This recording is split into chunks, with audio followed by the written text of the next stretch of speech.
So welcome guys, welcome to right to education channel. आज का topic है हमारा why reproduction is not defining feature of living. जो living होते हैं उनके लिए जो रिप्रोडक्शन जो प्रोसेस है वो एक लिविंग कैरेक्टरिस्टिक नहीं है, एक डिफाइनिंग लिविंग कैरेक्टरिस्टिक नहीं है। ऐसा क्यों? देखो, meaning of reproduction is producing new progeny. Reproduction का मतलब होता है जब हम नई प्रोजेनी प्रोड्यूस करते हैं। ठीक, लाइक कोई मेल है, ठीक है, उसका गैमीट, ठीक है, फीमेल का गैमीट जब फ्यूज करता है तो न्यू ऑर्गेनिज्म प्रोड्यूस करता है कि जब वो डेड हो जाएगा तो उसकी आने वाली जनरेशन लीव करेंगे, उस कंडीशन को सरवाइव करेंगे उस एनवायरनमेंट में। ठीक है, तो इसके कुछ जीन्स होते हैं, इसके डीएनए कुछ कंबाइन होके न्यू जो प्रोजेनी बनती है, न्यू बेबी बनता है। ठीक है, तो ये तो होता है रिप्रोडक्शन की आने वाली जनरेशन के अंदर हमारे कैरेक्टर्स रहें और वो सरवाइव करें। But it's not mean that the organism who do not reproduction they are not living.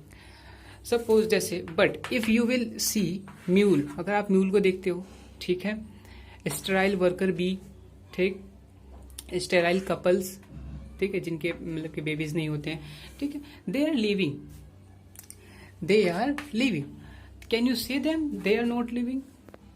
They are not doing reproduction. Mule, sterile worker and the sterile couples do not do reproduction. Okay, so hence we can say that the organism who do not reproduction, it doesn't mean that they are living or not living. ठीक है,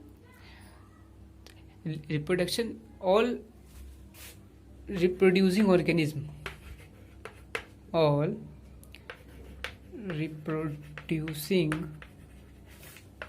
organism क्या होते हैं? Living होते हैं। ठीक, confirm है, all reproducing organism are living, but all living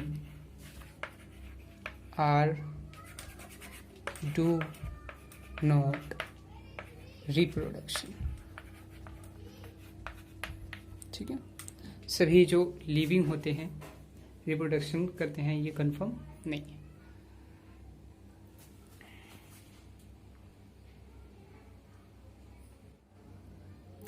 next topic है why metabolism is defining characteristic of living. Metabolism एक डिफाइनिंग कैरेक्टरिस्टिक है। तो दो होते हैं, डिफाइनिंग कैरेक्टरिस्टिक होता है, कैरेक्टरिस्टिक होता है। डिफाइनिंग मतलब कि पर्टिकुलर उस ऑर्गेनिज्म के लिए यह जो भी फीचर दिया गया है एप्लीकेबल होगा। लेकिन कैरेक्टरिस्टिक का मतलब होता है कि उसके लिए होता है, और किसी के लिए भी होता होगा वो कंफर्म नहीं है, लेकिन उसके लिए भी होता है, दैट इज अ कैरेक्टरिस्टिक। ठीक, दैट इज कैरेक्टरिस्टिक। और डिफाइनिंग कैरेक्टरिस्टिक मतलब कि उस ऑर्गेनिज्म के लिए पक्का ही वो अप्लाई है, उसी के लिए ही है।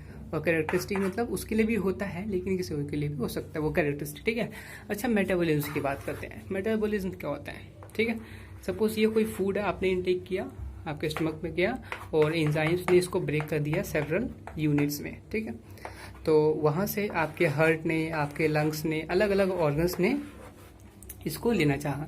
इसको जो जो चाहिए तो इन दोनों में से कोई भी ले लेगा और उसको जोड़ के एक नया बना लेगा, इसको अपने लिए जो जरूरत होगी। सेम ऐसे ही इसको लेके ये नया लेके कुछ नया बना लेगा, इसको जो भी कंपाउंड चाहिए होगा सेम ऐसे ये भी करेगा, और इनमें से कोई ये तीन मिला के या ये बना ले। ठीक है, ठीक, नया अलग अलग बना लिए। The process of the breaking that is a catabolism and the making of new molecules that is anabolism. Sorry, अब ये जो प्रोसेस है, ये कोई केमिकल रिएक्शन हुई, ये ब्रेकिंग हुआ, कैटाबॉलिज्म, मेकिंग, जब न्यू प्रोडक्ट बनता है दैट इज अ एनाबॉलिज्म। इस प्रोसेस को हम क्या बोलते हैं? एनाबॉलिज्म, मतलब कुछ नया बनता है। ठीक है, तो सपोज ये था ग्लूकोज मॉलिक्यूल, जो कि शुगर मॉलिक्यूल, सपोज ये है शुगर मॉलिक्यूल। ठीक है, ये बन गया ग्लूकोज में। ठीक है, ग्लूकोज में कन्वर्ट हो गया। ठीक है, तो ये लिविंग कैरेक्टरिस्टिक है, ऐसा होता है। ठीक, तो ये लिविंग कैरेक्टरिस्टिक है, डिफाइनिंग कैरेक्टरिस्टिक है भाई। लेकिन अगर मैं कंटेनर में वही शुगर को लेता हूँ, ठीक है, शुगर को मैंने कंटेनर में ले लिया, तो फिर भी तो ग्लूकोज में कन्वर्ट हो जाएगा। तो इसका मतलब कि क्या ये जो कंटेनर है मेरा लिविंग हो गया? Is the container living? नहीं। तो ऐसी एनसीईआरटी में एक पॉइंट लिख रखा है, an isolated metabolic reaction outside body in test tube या ट्यूब बोल दो, ठीक है, इज नेदर लिविंग और लिविंग फीचर। इन्होंने बोला है कि जो एक तो सेल है, सेल में हजारों रिएक्शंस होती हैं, सेल्स में हमारे हजारों रिएक्शंस होती है, लेकिन अगर आप एक उनमें से रिएक्शन निकाल के अगर किसी कंटेनर में रख के आप कहो कि भाई उस सेल को, उसमें जो मेटाबॉलिज्म होगा भाई वो भी मैंने यहाँ में करके दिखा दिया, इसमें करके दिखा दिया, तो क्या ये लिविंग है? तो यहीं पे एनसीईआरटी ने एक इसी को करेक्ट करने के लिए एक लाइन लिखी है, an isolated metabolic reaction. Metabolic reaction की कोई भी एक रिएक्शन अगर आप किसी ट्यूब में करवाते हो तो उसे हम लिविंग नहीं कह सकते और नॉन लिविंग भी नहीं कर सकते, नेदर लिविंग और नॉन लिविंग, ठीक है, उसे हम लिविंग और नॉन लिविंग नहीं कर सकते। हाँ, लेकिन अगर वही रिएक्शन ग्लूकोज के बाद अगर माइटोकॉन्ड्रिया में चल गई, ठीक है, माइटोकॉन्ड्रिया में जाके वहाँ रिएक्शन होने लग गए, एटीपी का फॉर्मेशन होने लग गया, ठीक है, तो इतना कॉम्प्लिकेटेड जो रिएक्शन अगर आप कंटेनर में भी करवा देते हो तो कंटेनर लिविंग हो जाएगी, मीन्स आप गॉड हो गए।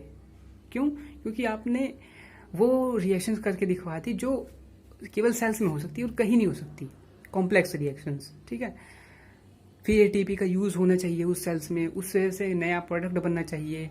ऐसा रिएक्शन अगर आपने टेस्ट ट्यूब में करा दिया तो दैट इज लिविंग, बट अभी तक ऐसा नहीं हुआ। Therefore the metabolism is a defining characteristic of living, ठीक है। Thank you.